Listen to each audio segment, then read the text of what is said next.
Boa tarde a todos.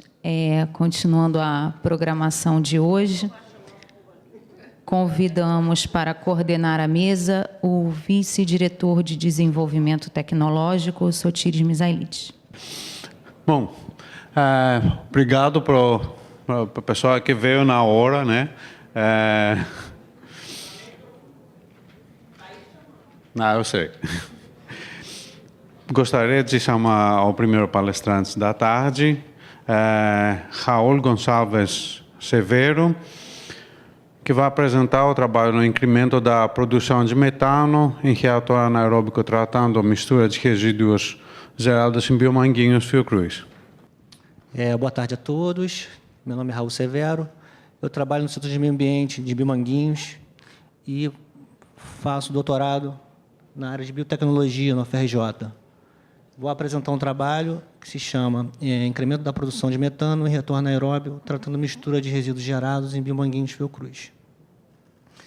Na introdução do assunto, a gente tem os processos industriais que são desenvolvidos em Biomanguinhos.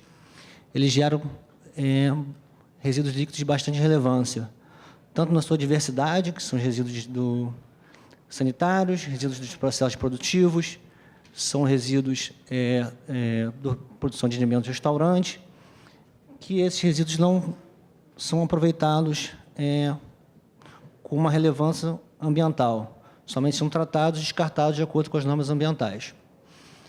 Então, o estudo ele prioriza o manejo sustentável dos resíduos gerados em Biomanguinhos através da digestão anaeróbia, que é uma alternativa de correto manejo dos resíduos orgânicos, que a vantagem dele é você gerar o metano, que é um gás que é uma fonte de energia sustentável. Fazendo um parênteses sobre a digestão anaeróbia, a gente tem no Brasil um reator de manto de lodo, o reator ASB, que é um reator muito disseminado no Brasil pelo nosso clima, bem adaptado. Nesse reator, é um reator trifásico, é um reator que ele separa as fases deles. Uma fase sólida, onde tem os micro-organismos que vão fazer, no caso, o processo anaeróbio, para gerar os gases e tratar o resíduo que está entrando nele. A combustão do metano, falando que é o gás de maior quantidade dentro do biogás que é gerado, ele é uma fonte excelente de energia. Ele libera 890 kJ. Isso pode ser usado tanto em queima em caldeira ou geração de energia elétrica. Então, a gente tem uma liberação de energia que pode ser aproveitada na indústria. O objetivo do trabalho ele é estudar a proposta de um reator anaeróbio tratando os efluentes gerados em Biomanguinhos em conjunto com os resíduos sólidos da produção. Quando eu comecei a fazer o estudo, esses resíduos líquidos eles não deram um bom rendimento na rendição do metano. Então, eu procurei um resíduo da produção para misturar eles e fazer um aumento da produção de metano para chegar a um aproveitamento industrial. Então, eu busquei os ovos não utilizados na produção de vacinas e acrescentei ele a um reator anaeróbio, um teste, para fazer o aumento da produção de metano. Os ovos eu tive como alvo pela quantidade de proteína que tem nos ovos. E a bactéria pode aumentar, sim, a produção de metano a partir da proteína dos ovos. A metodologia do estudo começou levantando os pontos. Primeiro foi dos resíduos líquidos. O efluente do restaurante, eu fiz a coleta composta ao longo de 3 dias, triplicata, analisando ele no laboratório na FRJ. O efluente sanitário, esses 2 pontos, e o efluente de processo. O efluente equalizado é a soma de todas as outras correntes aqui. Na resposta que a gente teve sobre a reunião dos efluentes, o equalizado, que é o final, ele não deu uma carga orgânica alta. Foi muito parecido com o esgoto sanitário. Isso se deve porque a maioria dos esgotos que está gerando em Biomanguinhos é um esgoto sanitário. Não temos uma quantidade tão grande de vazão de esgoto de processo. A segunda parte da metodologia foi os ovos não utilizados. Eles tive que fazer um pré-tratamento neles, que foi a gente triturar eles, depois peneirar eles, separar, e ele foi com esse aspecto, que é um aspecto que ele é um aspecto não de um resíduo sólido, mas ele é um resíduo mais pastoso. Só dessa forma eu consegui inserir ele juntamente com o efluente líquido, o esgoto, para a gente conseguir fazer uma análise da geração do biogás. A análise do biogás foi feita no site de respirometria. Nesses frascos aqui, a gente tinha 400 ml de volume útil, sendo 200 ml de lodo anaeróbio adaptado a um retorno anaeróbio da indústria de alimentos, da RICA. Os ovos não utilizados, a gente foi inserir ele na proporção de 1, 2 e 4% em volume do efluente equalizado. Nos resultados, eu vou falar um pouco mais dessa inserção desse percentual aqui. O resultado do esgoto analisado, o resíduo líquido, se a gente vê aqui, geralmente a DBO da EQO, que representa a matéria orgânica, eu comparei eles com uma faixa típica da literatura do esgoto sanitário. Então, a gente pode observar que está dentro de uma faixa no esgoto sanitário. Todas as características.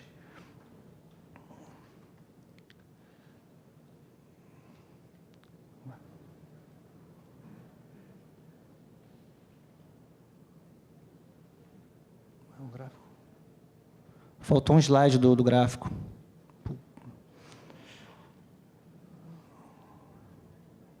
O gráfico não entrou.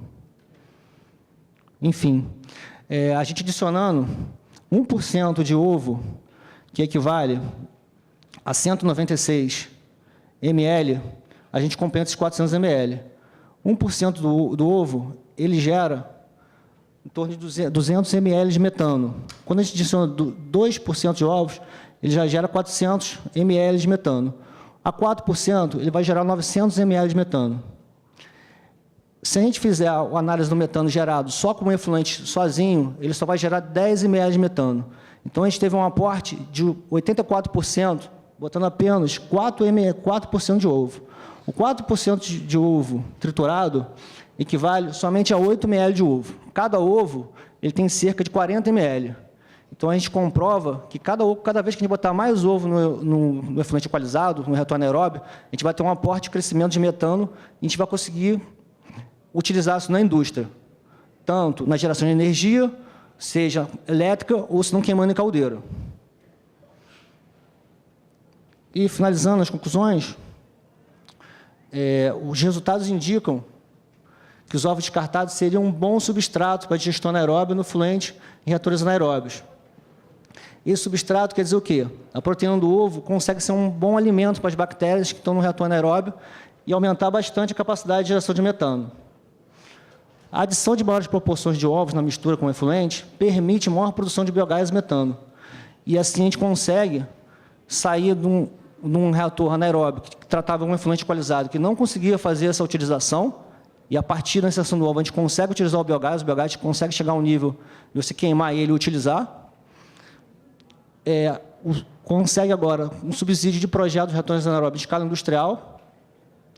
Pela análise de respirometria, a gente consegue comprovar isso, a gente consegue modelar esse reator em nível industrial. E a gente tem um aspecto ambiental, que é a redução de descarte de ovos que vai para o aterro sanitário.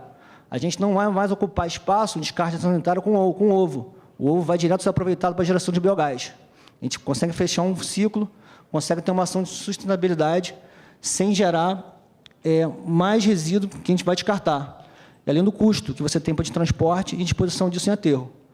Além disso, o biomanguinhos contribui, então, para a redução de emissões atmosféricas, já que o metano ele é 20 vezes mais agressivo que o CO2 para a camada de ozônio. Então, a gente vai ter uma redução drástica nas emissões atmosféricas de nossa planta industrial.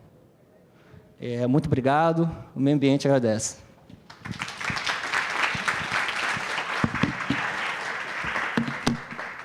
Alô? Parabéns pela sua apresentação. Você trabalhou só com os ovos descartados, quer dizer, os não utilizados para a produção de vacinas virais, né? Só os ovos que passaram chegam, passam pela primeira ovoscopia. Isso. São descartados, eu peguei esses ovos. Sim. Não peguei o ovo que foi da produção em si. Certo. Esse é a minha questão. Por exemplo, na produção da febre amarela, o resíduo de ovos né? A gente tira, depois de inoculado o vírus, tudo, tira o embrião. Você nunca pensou em trabalhar com esse resíduo, depois de descontaminado, é claro, em trabalhar com esse resíduo que seria muito maior, uma quantidade imensa em relação a esse que poderia estar trabalhando? Nunca pensou nisso? Eu já pensei, mas no começo eu tive um pouco de receio por causa da questão de biossegurança, de coletar esses ovos, que depois de autoclavar, no caso, se não coletar, mas eu estou pensando em pegar e testar esses ovos também, para ver qual a diferença que dá. Eu acredito que depois que seja autoclavado, a proteína que está no ovo deve ser mais, vamos dizer assim, quebrada. Deve sofrer uma hidrólise, algum processo desse. Vai ter mais fácil para a assimilação da bactéria no processo anaeróbio. Aí seria excelente, você teria uma quantidade de resíduo material grande e faria muito bem ao ambiente. Doutor, aqui? Bom, muito obrigado, Raul. Obrigado, Satias. Muito obrigado a todos. Deixa eu perguntar uma coisa. O que você precisaria mudar para utilizar esses ovos para a produção de metano? Desculpa, não... Qual? Os ovos após a... Sim, os que você não utilizou. Seria fazer a coleta após ou mesmo da produção, que a Malu... porque no primeiro momento foi uma questão mais de, igual eu falei, de biossegurança, que eu não estava seguro de pegar o ovo depois de esterilizado, se ele teria exatamente... porque na UFRJ, no laboratório, parte dos experimentos é o manejo, parte é feita com bolsista. Então foi uma preocupação minha expor, no primeiro momento, outras pessoas. Agora eu estou com mais segurança e tudo mais, eu posso começar a testar os resíduos exatamente que saem da produção. Para Bimanguinhos implementar isso, a gente precisaria... Então, o reator anaeróbio em si, ele é muito fácil de ser implementado, muito tranquilo. Mas a fase que você viu ali, que tem a trituração dos ovos e peneiramento, isso seria uma patente de processo. Sim. Isso não é um processo comum. Você não vai pegar uma pessoa pela quantidade de ovos que você tem enorme, você tem que triturar considerando a quantidade, a gente tem que fazer uma patente de um processo novo antes de dosar isso de forma escalonada. Tem que triturar ele, peneirar. Esse peneiramento, a malha, eu especifiquei uma malha ali, mas talvez essa malha tenha que ser maior com a quantidade de resíduos que a gente tenha. Sim. Entendeu? Tem que calcular isso, que seria mais uma alternativa. Mas uma escala industrial, a gente tem que, nesse primeiro processo dos ovos inserir, e seria um processo novo para você colocar no retorno anaeróbio. Ok. Muito obrigado.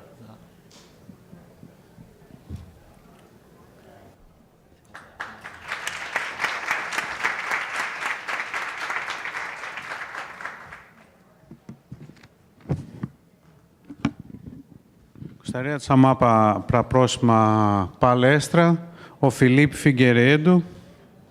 Felipe vai falar para a gente a Data Science aplicada ao planejamento operacional, um estudo de caso. Felipe. Boa tarde. Boa tarde, perdão. Até ontem eu tinha planejado abrir a minha fala com alguns exemplos em que modelagem matemática, modelagem computacional, ou até ambas, têm sido usadas na indústria farmacêutica, particularmente nas grandes empresas, para diminuir custos de experimentos, diminuir o tempo e o prazo de ensaios clínicos e pré-clínicos. Mas ontem aconteceu uma coisa fantástica, que foi a palestra de corredores ecológicos. Vocês viram aquilo? Então, eu vou pegar um gancho, se o Adriano estiver aqui, peço perdão por ser tão impróprio, mas o projeto dele, o estudo dele, tinha um escopo extremamente grande, muito ousado, muita responsabilidade, que era epidemiológico, em um estado extremamente populoso, e o meu estudo é extremamente restrito, é um escopo muito pequeno, é um pedaço de uma atividade dentro de um laboratório. Tem mais diferenças do que semelhanças, mas tem uma similaridade muito importante. O objetivo, de uma certa forma, é otimizar alguma coisa. Particularmente, é reduzir algum tipo de custo, minimizar algum tipo de custo. Então, no caso dele, ele queria minimizar o esforço vacinal, seja pelo número de vacinas a ser administradas, ou a necessidade de você percorrer um grande número de localidades de difícil acesso.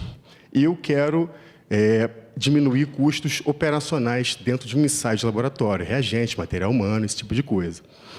Então, no nosso contexto específico, trabalho num laboratório que atende alguns estudos clínicos. Então, se o ensaio, por exemplo, o ensaio de PCR, ele é utilizado para diagnóstico de amostras clínicas de um estudo clínico, você imagina que, ao longo de um estudo clínico de 2, 3, até 5 anos, ele pode ter... não pode ter nenhuma alteração drástica nos resultados do ensaio. Então, esse ensaio precisa estar submetido a um estrito controle de qualidade. Então, tem aqui alguns exemplos em que você monitora se a qualidade do ensaio, se os ensaios estão representando sempre os mesmos resultados, e você pode monitorar isso ao longo do tempo. Para isso, você precisa de um painel de amostras. Se você tiver a possibilidade de construir um painel de amostras com volume suficiente para durar o tempo do estudo clínico, você consegue testar sempre o mesmo painel de amostras e ver se os resultados variam muito ao longo do tempo. Esse é um objetivo ideal quando você tem a possibilidade de usar sempre o mesmo painel. No nosso caso especificamente, por uma infelicidade logística, o painel precisou ser planejado, desenhado, criado e até alicotado antes da qualificação do ensaio. E na qualificação do ensaio, onde a gente descobre todos os parâmetros descritivos do ensaio de PCR para dengue genérico, a gente descobriu que os limites de quantificação que definem a faixa de trabalho onde você confia nos resultados do ensaio era bem mais estreita do que a amplitude do painel. Isso gerava diversos problemas. Sempre que você testava um novo experimento com aquele painel, você tinha a presença de algumas amostras acima do limite superior e algumas amostras abaixo do limite inferior. Você tinha sempre amostras fora da faixa de quantificação, amostras não quantificáveis. Então, esse era o problema principal a ser resolvido. Como é que você propõe um novo desenho de painel em que esse problema não ocorra, de forma consistente, olhando para o futuro, com confiança estatística? Paralelamente a isso, o desenho do painel tem algumas peculiaridades que me incomodavam um pouco do ponto de vista teórico. Por quê? Quando você faz um experimento que vai ser analisado com técnicas estatísticas, se os dados não atendem aos critérios dos principais testes estatísticos, você precisa ceder e usar testes menos sensíveis. Então, se eu pudesse resolver paralelamente um segundo problema para ganhar essas premissas dos testes estatísticos mais poderosos, a gente ganha tudo com um problema só. Então, para reduzir a quantidade de amostras não quantificáveis a 0, eu tenho que diminuir a amplitude do painel. Essencialmente, eu tenho que afastar os extremos do painel da fronteira aonde você está trabalhando. Você tem que afastar uma distância suficientemente grande. E suficientemente grande, a gente tem uma pista da teoria de quanto é grande. Se você representar a distância como desvio padrão, que é um dos parâmetros que a gente descobre na qualificação, 2 desvios padrões de distância para a fronteira significa que você vai ter 95% dos futuros experimentos dentro da faixa de normalidade, dentro da faixa que você gostaria de obter. Isso já seria bom para a maior parte dos casos, seria adequado. Se você conseguir afastar mais ainda 3 desvios padrões de distância, você garante 99,7%, que é, essencialmente, sempre vai cair dentro. Então, foi feito um modelo computacional que representa um experimento com esse painel. Para validar esse modelo, primeiro eu vou mostrar para vocês quais foram os resultados das simulações usando o desenho do painel atual. Depois que vocês acreditarem que isso funciona, e vocês vão ter que acreditar em mim, porque vocês não viram os experimentos do painel, mas acreditando que o modelo representa bem a realidade que ocorre no laboratório historicamente, eu posso usar esse modelo para investigar 5 novas propostas que foram feitas. E, ao decorrer desse estudo, eu formulei uma 6ª proposta. E, por questão de tempo, eu vou mostrar só essa última proposta, que foi a que atende todos os critérios. Então, com esse modelo que representa um experimento, eu repliquei esse experimento 10.000 vezes. Então, a vantagem do modelo computacional é que ele é barato, responde rápido, e você não tem a expectativa, no seu tempo de vida, de fazer 10.000 experimentos de laboratório. Mas essa simulação, com 7 propostas, dura em torno de 4 minutos. Então, eu consigo te dar essa resposta sumarizada. Isso é uma vantagem. Eu representei o número de alíquotas que a gente perde no ensaio pela mediana e eu fiz um teste para aquele outro critério que eu vou detalhar um pouquinho mais para frente, mas para a gente agora basta saber que existe um certo teste estatístico que diz se ele atende ou não. E em 10 mil réplicas eu vou mostrar o percentual das que atendem. Vamos para os resultados. Essa primeira visualização de dados, ela confronta o desenho do painel representado no eixo X com as observações feitas pelo experimento no eixo Y. Então, as posições teóricas no eixo X correspondem ao desenho do painel. E para cima você vê quantas alíquotas tem naquela concentração teórica. Como você tem um ensaio biológico, você tem alguma variabilidade que é representada na vertical para cada concentração teórica. Vou fazer uma analogia. Imagina uma lanterna iluminando da direita para a esquerda e ver qual é a sombra que vai acontecer pelos pontos no eixo vertical. Quando você tem muitos pontos agrupados, você tem uma sombra mais escura.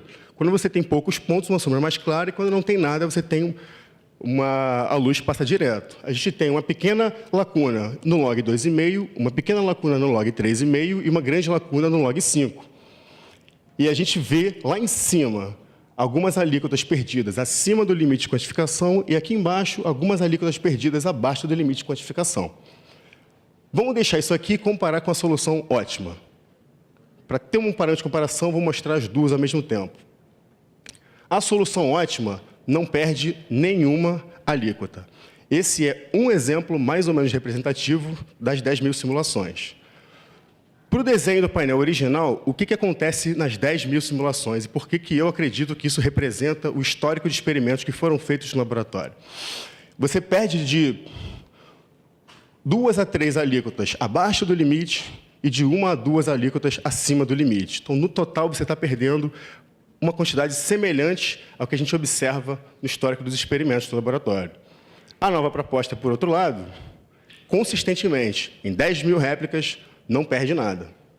Isso acontece porque eu diminuí a amplitude do painel, afastando os extremos das fronteiras a uma distância de mais de 3 logs, tanto acima quanto abaixo.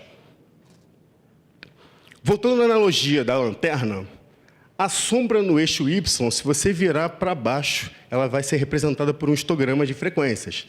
Esse é um exemplo representativo das 10 mil réplicas da distribuição observada com o desenho do painel atual. Essa distribuição de dados é extremamente complexa. A gente gostaria que ela fosse simples para poder usar os melhores métodos estatísticos. Se ela fosse simples, ela seria, pelo menos, unimodal e simétrica. Simétrica, ela visivelmente não é. Unimodal, ela deveria ter apenas um pico. E essa tem 3. Ela é muito mais complexa do que a gente gostaria que fosse. Mas a nossa solução depende do seguinte: o problema, e esse foi o insight descoberto ao longo do estudo. Várias propostas atendiam ao critério das amostras perdidas, mas elas ainda não tinham distribuições adequadas. E a hipótese é que isso era causado pelas lacunas. Então, não basta olhar para as fronteiras, não basta afastar os extremos das fronteiras. Você tem que também olhar para dentro do painel. E você tem que pensar que as suas alíquotas, no seu desenho do painel, são como nós. Ninguém gosta de viver sozinho, trabalhar sozinho, ficar o tempo inteiro sozinho. Você quer ter um vizinho próximo para conversar.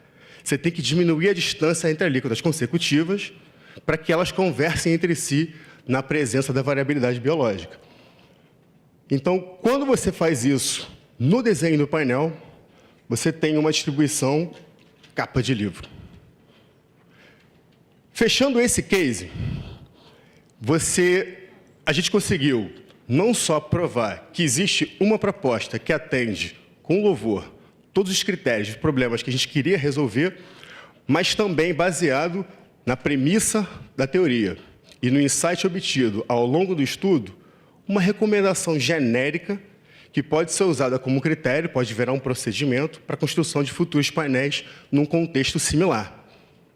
Mas se você abstrair os detalhes desse case, o processo começa com o estudo do conhecimento de caso, passa por uma implementação tecnológica de um modelo computacional e termina com conclusões, resultados e insights. E a proposta é que essa mentalidade quantitativa e analítica pode ser aplicado em outros contextos. Se a gente for criativo, o céu é o limite. Muito obrigado.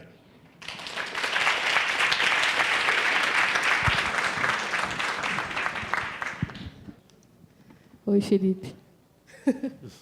Não podia deixar de perguntar. Opa, não podia deixar de perguntar. Parabéns pela sua apresentação, você é didaticamente brilhante. E, enfim, como você disse, o céu é o limite para a modelagem matemática. Opa, deixa eu me posicionar melhor aqui. E foi um ganho muito grande. Enfim, eu sou coordenadora dessa parte de biologia molecular do estudo que o Felipe apresentou, do projeto Dengue. E esse painel foi composto, como ele falou antes, da gente ter a transferência total do método para biomanguinhos e se definirem aqui quais são esses limites. Então, ele não foi composto de forma errada, mas foi composto numa situação que ainda não estava ótima, a gente não tinha otimizado o ensaio. E só para rebater o científico e o matemático, a gente já teve essa troca de experiência no laboratório, mas só para compartilhar com vocês, assim, a modelagem matemática é muito aplicável em muitos casos, mas ela não exclui totalmente, obviamente, o feeling, a expertise científica, né? De quem está olhando os dados e quem está vivenciando a bancada, os dados gerados no laboratório. Então, quando o Felipe compôs a proposta matemática, a gente chegou numa proposta que atendia 100% as premissas para a análise estatística do ensaio e do painel, mas também tem que ser considerado que cada ensaio tem as suas peculiaridades e o ensaio de biologia molecular, pela sensibilidade, enfim, e a especificidade que se tem, a gente não pode basear as nossas escolhas somente na modelagem matemática, obviamente. Então, assim, essas amostras estarem mais concentradas próximo aos extremos de limite de detecção, tanto inferior quanto superior, é uma proposta intencional, na verdade, ela não é aleatória, para você estressar justamente os extremos, que são as partes mais frágeis, vamos dizer assim, do ensaio. Então, é só a mensagem de que, na verdade, a modelagem matemática ajuda muito, a gente poupou muito tempo com a expertise do Felipe em, enfim, simular como seria a composição ideal do painel, mas que isso não se sustenta sozinho, sem, obviamente, o olhar crítico do cientista e enfim, de quem retém a expertise, no meu caso, para a biologia molecular, mas para qualquer outro ensaio que a gente vai aplicar a modelagem matemática. Mas realmente é fascinante a gente poder fazer, como o Felipe falou, em 3 minutos, vislumbrar como seriam os dados se a gente estivesse na bancada fazendo isso, sei lá, 1.000, 10.000 vezes. Enfim, só parabenizar o Felipe pela apresentação do dado, pela proposta e por trazer isso aqui para abrir a nossa mente, como a nossa colega falou antes, a Janaína, né? Uma mente que se abre nunca volta ao seu tamanho original. Então, a partir daí, a gente pode criar muitas outras coisas. Obrigada, Felipe. Graciosamente aceito a sua crítica.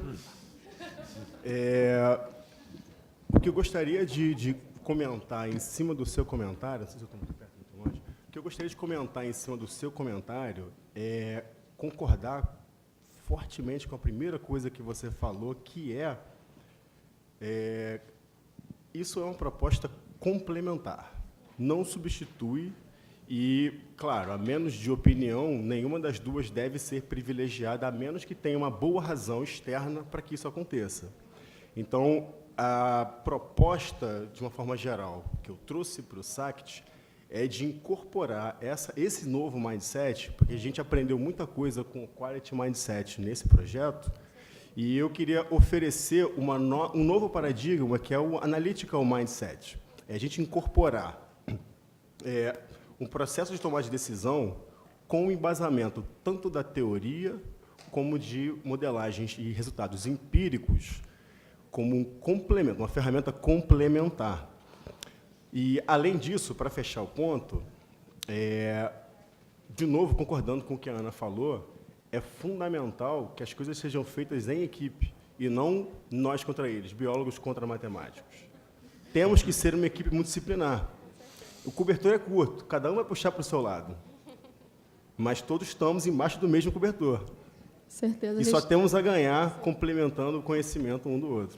E a gente te dá muito mais trabalho quando a gente não faz essa troca de figurinha antes, né, essa análise de planejamento dos ensaios antes, a gente dá muito mais trabalho para os estatísticos depois para conseguirem consertar nossos erros metodológicos, se a gente não faz essa troca de figurinha. Então, é muito importante e foi uma grata troca, né, durante esse processo todo, a gente pensar como seriam esses painéis. Imagina, isso nunca aconteceu. Enfim, só para te agradecer. Obrigada, Felipe. Obrigado. Outra pergunta?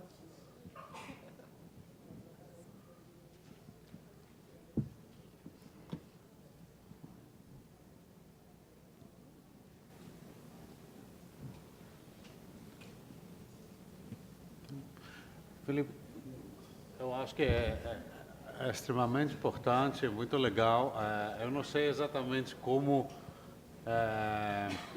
ia implementar e como vai fazer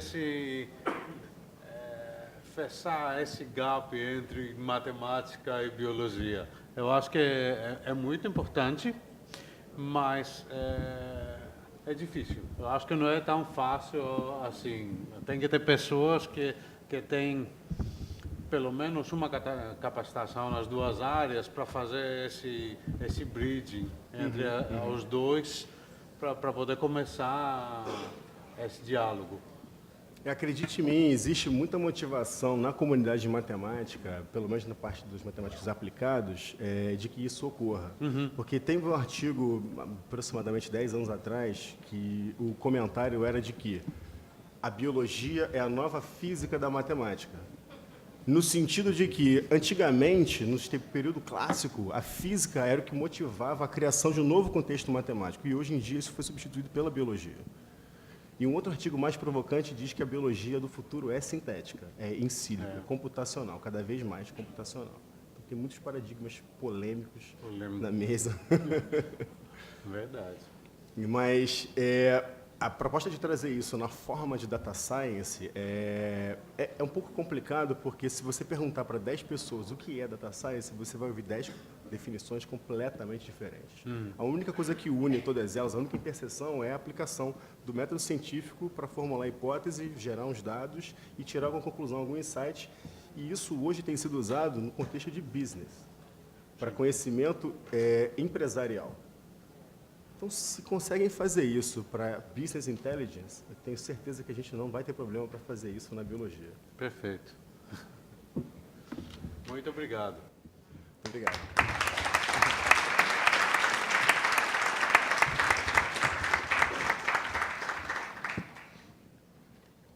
Agora, para o último pôster dessa sessão, gostaria de chamar a Carolina Campos Pendes Areias. Carolina vai apresentar o trabalho Controle da contaminação por partículas viáveis e não viáveis no envase aséptico de vacinas líquidas, baseado em risco. Boa tarde a todos. Para quem não me conhece, né, ele já fez uma apresentação. Meu nome é Carolina, eu trabalho em Biomanguinhos, no Departamento de Garantia da Qualidade, na Divisão de Boas Práticas de Fabricação, na liderança do Gerenciamento de Riscos à Qualidade. O trabalho que a gente fez, né, e que eu trouxe para apresentar para vocês, é o controle da contaminação por partículas viáveis e não viáveis no envase asséptico de vacinas líquidas, baseado em risco. E aí eu deixei a palavra risco, né, em caixa alta, negrito, para a gente poder discutir um pouco do boom que vem sendo, né, proposto pelas agências regulatórias cada vez mais em relação ao gerenciamento de riscos à qualidade. Tá? Já em 2010, na RDC 17, a palavra riscos apareceu 54 vezes. Tá?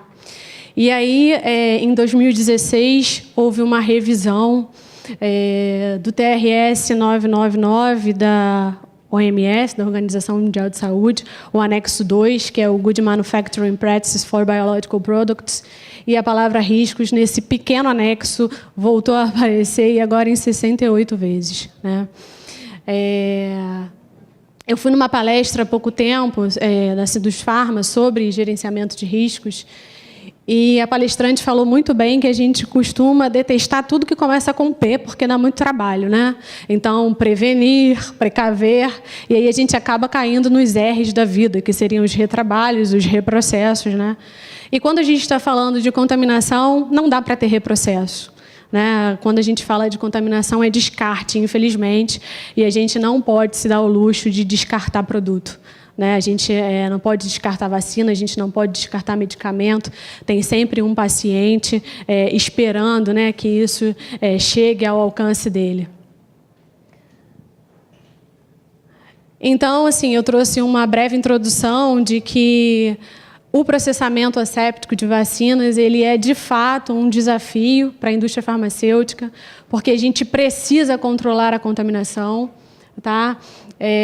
Existem inúmeros fatores que podem promover, né, propiciar a contaminação para uma área limpa e possivelmente, né, consequentemente, para um produto. E aí a gente está falando da própria instalação, do sistema de ar-condicionado, dos próprios operadores. Né? Então, considerando essa abordagem, a análise de risco é uma ferramenta para que a gente consiga identificar, analisar e controlar, né, esses riscos, classificar e controlar esses riscos. Então, o objetivo do trabalho era, de fato, demonstrar que o processo de invase de vacinas líquidas, e a gente chama de vacinas líquidas porque a instalação tem esse nome, mas nessa mesma instalação também são produzidos biofármacos, tá?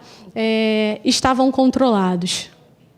E aí, isso é importante porque a gente consegue, né, diminuir as perdas por contaminação, a gente consegue garantir a entrega de um produto com qualidade e uma segurança para o paciente. E que esse produto chegue em tempo, né, para a pessoa que, de fato, precisa fazer uso dele. Seja num surto, seja para um paciente que esteja, de fato, precisando de um medicamento ou para uma prevenção antecipada. Para se fazer uma análise de risco, ninguém faz uma análise de risco sozinho, a gente precisa criar uma equipe multidisciplinar. Então, esse trabalho é fruto do esforço da produção, é fruto do esforço da engenharia, do pessoal da garantia da qualidade, de validação. Tá? Em princípio, foi feita uma análise de gap, então a gente verificou todas as possíveis medidas de controle de contaminação que estavam previstas na RDC 17, que é a nossa regulamentação hoje pela Anvisa. E depois dos gaps encontrados, das lacunas encontradas, foi feita uma análise de risco, utilizando a ferramenta FEMEA. Por que o FEMEA? Né? A instalação ela já existe, né? Ela já está em uso. Nós tínhamos dados históricos o suficiente para falar de ocorrência na instalação. E, posterior a essa análise de risco, foi feita uma avaliação da eficácia das medidas de controle de contaminação que já existiam na instalação. Para os critérios, né, da ferramenta de análise de risco, como o efeito que a gente estava verificando era a contaminação, foi considerado um único critério de severidade, que seria o critério mais alto, que afetaria a qualidade do produto com perda total do lote. Como a gente já falou, contaminação não tem jeito, né? Tem que descartar de fato o lote. Então, o nível de risco ele variou com a ocorrência dos modos de falha. Resultados. Na análise de gap, a gente identificou que existia, né, em sua maioria, bastante aderência de biomanguinhos em relação às medidas de controle de contaminação que eram preconizadas pela norma. Aquilo que era lacuna não era desvio, porque existiam outras maneiras de se controlar e se chegar ao resultado esperado. Para os gaps encontrados, quando a gente fez a utilização do FEMEA, nós identificamos 3 riscos de nível alto. além de outros riscos, né? Mas foram os riscos que nos chamaram a atenção e que, de fato, a gente precisava mitigar. Esses riscos eles estavam relacionados a um projeto antigo de instalação e que a gente entendia que só fazendo, né, em princípio, ações de adequação da instalação, eles seriam, de fato, diminuídos, né, a sua ocorrência em índices pouco prováveis. Ainda assim, a gente resolveu fazer a avaliação da eficácia, né, das medidas de controle de contaminação que já existiam na instalação, até para verificar o impacto desses riscos, né, altos que a gente havia encontrado. E aí a gente conseguiu resultados bastante satisfatórios, que mostra que a nossa instalação está, de fato, sob controle microbiológico e de partículas não viáveis. A gente tem aí 100%, né, de resultados satisfatórios para o teste de esterilidade para todos os lotes produzidos de 2015 a 2017 nessa instalação. Todos os resultados das simulações com meio de cultura foram satisfatórios. A gente faz monitoramento da sanitização, que é fazer o plaqueamento da área limpa depois das limpezas que são efetuadas na área. E a gente tem resultados de monitoramento ambiental bastante satisfatórios. Tá? E esses resultados, eles são no monitoramento em operação, no monitoramento em repouso, e com a garantia de que os resultados eles são representativos, de fato, dos pontos críticos que devem ser controlados na instalação, porque a definição desses pontos também é feita com base em risco.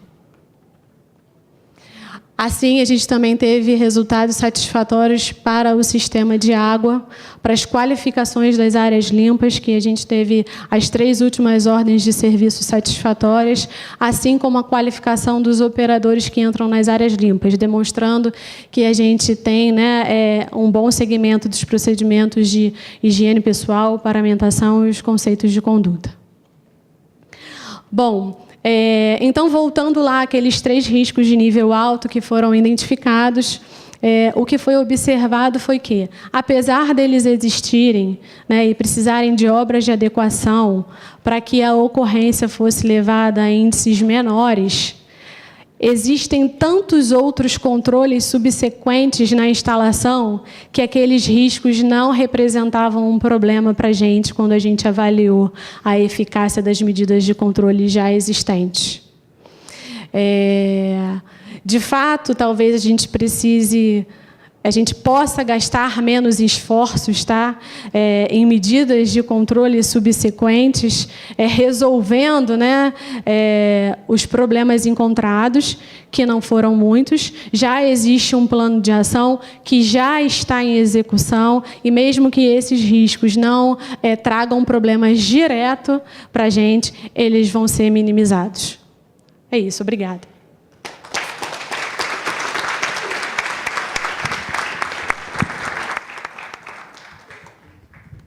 Muito obrigado.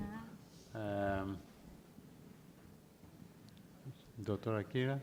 Eu não pedi, mas eu vou aproveitar que eu cheguei no momento.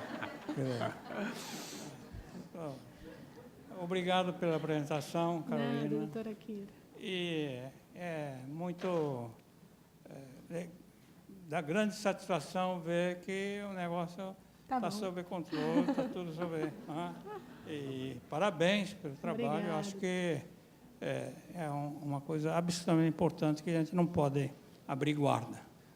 Isso. Agora, eu fico apenas aqui pensando que no seu resumo, não é, algumas palavras eu acharia que poderia ser melhorada. Okay. Ainda que pode estar lá no regulamento, para nós biomanguinhos, né, eu acho que você não pode usar, por exemplo, partículas viáveis e não viáveis, precisam ser estritamente controlados, reduzidos. Eu acho que não é a redução. Você não pode ter. Então, essa palavra reduzida aqui não está de acordo com os princípios. Pode até estar lá na regulação, mas nós não podemos aceitar isso. Okay. Entende o que eu quero dizer? Outra coisa, que penso que você coloca resultado com base nas informações levantadas, as medidas de mitigação. Você colocou mitigação. Não, não é mitigação que temos que ter. É redução, acabar. Não, entende? Porque mitigação é redução. Você aceita ainda ter ambiente com partículas viáveis? Não. Não pode. É uma missão bem aceitar. difícil, mas nós Tá estamos certo? chegando lá. Não pode aceitar. Então, eu coloco essas questões que eu acho que não traduzem bem o que você coloca lá. Entende? Você está na defesa, está na defensiva, na verdade. Nós temos que estar na frente, dizendo, nós fazemos isso, não pode ter isso, não pode ter aquilo, e não tem. Tá ok. Não? Agora, algumas coisas tem. Né? Você vê controle de água injetável, não tem lá 100%, está lá 99, 90, 99,0. Aquilo não está bem. Eu acho que a água injetável, tá certo? Eu não sei se são partículas viáveis ou partículas não viáveis, que você não mostrou. Tá? Aquilo eu acho que tem questão que precisa estudar. E no seu resumo, você diz média de 99,97% de satisfatoriedade de resultado de monitoramento. Mas você mostrou lá 100%. Por que você reduz aqui? Não, então, tem coisas que eu acho que você tem que prestar atenção nas coisas que você está colocando. Mas parabéns. Obrigada. Eu só apenas estou levantando esses pontos aqui. Eu acho que Malu tem mais coisa a falar. Eu não tenho, não, doutora, mas eu gostaria muito de parabenizar a Carol pela apresentação Obrigada. clara e pelo trabalho que vem sendo feito, que mostra claramente, né, que as instalações e os processos estão sob controle. Quanto às palavras, ao vocabulário, doutora Akira, isso é a nossa rotina, é a norma, é assim. A gente tem que mudar a norma, mas... Sim. Ok. Rosane?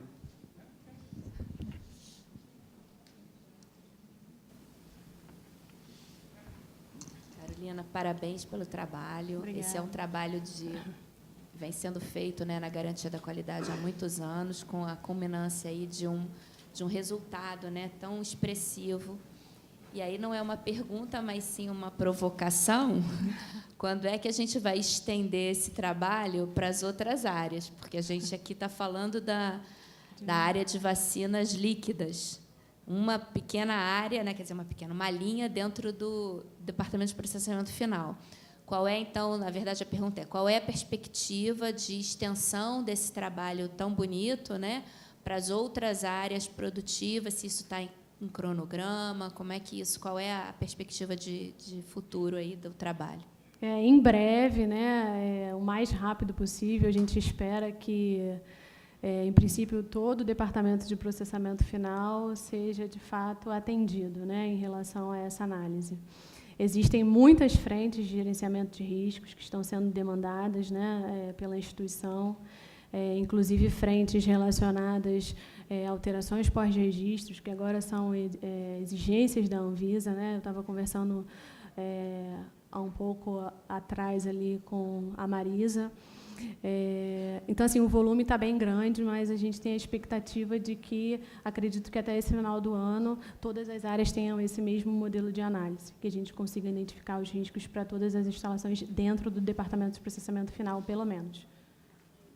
Obrigada.